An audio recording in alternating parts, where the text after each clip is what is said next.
السلام علیکم ورحمۃ اللہ وبرکاتہ۔ ڈاکٹر عفان قیصر صاحب چند دنوں سے سوشل میڈیا پر وائرل ہیں۔ کیا ان کی بیان کی ہوئی باتیں حقیقت ہیں یا محض مبالغہ آرائی ہے؟ آج کی ویڈیو میں ہم اس بات کا جائزہ لیں گے۔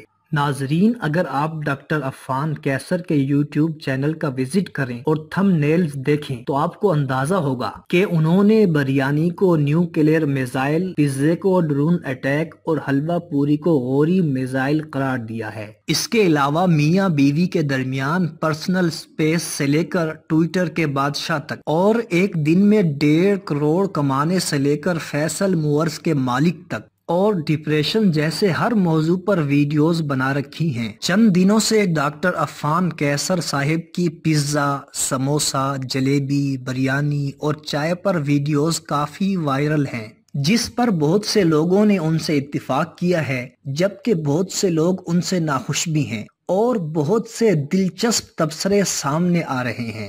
ایک صارف نے کہا ہے کہ ڈاکٹر عفان قیصر بلا شبہ ڈاکٹروں کے ننھے پروفیسر، نالائقوں کے قاسم علی شاہ، خواتین کے ندا یاسر، فوجیوں کے زید حامد، سوشل ایکٹیوسٹوں کے عاشور بابا اور قلم کاروں کے جاوید چودھری ہیں۔ ایک صارف کا کہنا ہے کہ دنیا میں جتنی بھی لذیذ چیزیں ہیں ان میں سے آدھی ڈاکٹر عفان قیصر نے حرام کر دی ہیں۔ ایک صارف نے پیزے کی تصویر شیئر کرتے ہوئے لکھا ہے کہ وہ ڈاکٹر عفان قیصر سے پوچھنا تھا، میں بچ تو جاؤں گا نا؟ ایک عدد گلاب جامن کی تصویر شیئر کرتے ہوئے ایک صاحب نے کہا ہے، کوئی ڈاکٹر عفان قیصر صاحب سے پوچھ کر بتائے کیا اتنا سا کھانے کی اجازت ہے؟ دوست بہت محبت سے لے کر آئے ہیں۔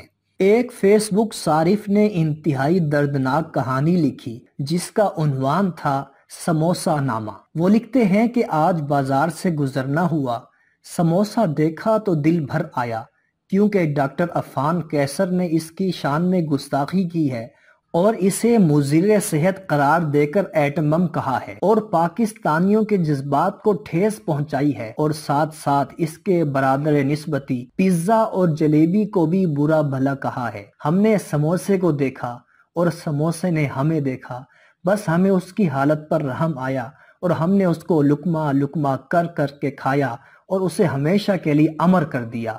امید ہے سموسے کی روح کو چین مل گیا ہوگا۔